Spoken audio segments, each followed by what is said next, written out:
নমস্কার বন্ধুরা, তোমরা সবাই কেমন আছো? আশা করছি ভালো আছো। আজকে আমরা পাতা অঙ্কন করব। তোমাদের অনেকেরই খুব অসুবিধা হয় পাতা অঙ্কন করতে। আচ্ছা, পাতা অঙ্কন করার জন্য সর্বপ্রথম আমি দেখাবো, এটা গোল করে নেব। গোল, যদি বাড়িতে কিছু থাকে, কম্পাস বা কোনো ছোট বাটি ফাটি, এইভাবে গোল করে নেবে।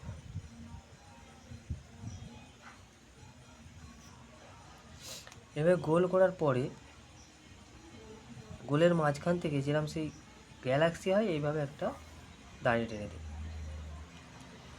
দেওয়ার পরে কি করবে, এর গা থেকে সুন্দরভাবে একটা দাড়ি সুন্দরভাবে এইভাবে ফুলিয়ে এই বৃন্তে ঠেকে দেবে। আবার এই গা থেকে সুন্দরভাবে একটা দাড়ি এই বৃন্তে ঠেকিয়ে দেবে। দেখো, আমাদের অর্ধেক পাতা হয়েই গেছে। এরপর পাতার কাণ্ডটা আমরা এইভাবে করে দেব। এরপর ভেতরের এই অংশটি, এই যে দাড়িটি যেটা গোল করেছিলাম, এটা মুছে দেবে। ঠিক আছে, এটা মুছে দেবে। এবার আমি তোমাদের মার্কার দিয়ে দেখাচ্ছি। দেখো, এইভাবে এইভাবে সুন্দর করে একটু ভাঁজ দিয়ে দিয়ে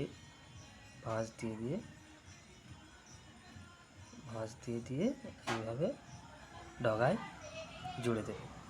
আবার এই পার থেকেও এইভাবে নিয়ে যেতে একটু ভাঁজ দিয়ে দিয়ে সুন্দরভাবে এই জুড়ে দেবে। দেওয়ার পরে এই গোটাটা আমরা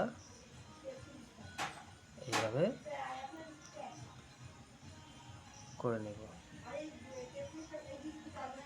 এবার পাতার যে শাখাগুলো হয়, এইভাবে একটার পর একটা উপরে করে নেবে। দ্বিতীয় যেটা টানবে, জোড়া টানবে না, এরকম গ্যাপ থেকে টানবে, একটু হালকা করে গ্যাপ থেকে টানবে।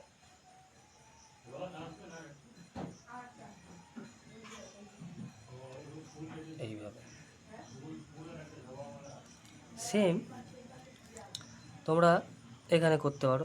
ধরো আর একটা পাতা এখানে আছে, ঠিক আছে, এইভাবে হেলিয়ে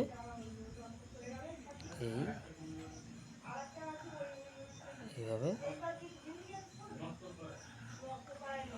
এইভাবে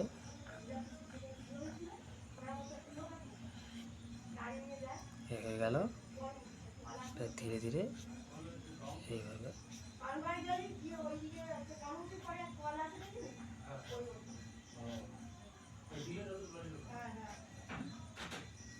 ভেরি ইজি। তোমরা গোল করে পেন্সিল দিয়ে দাগ দিয়ে সুন্দরভাবে আবার করতে পারো। কেমন লাগলো কমেন্ট করে জানাও।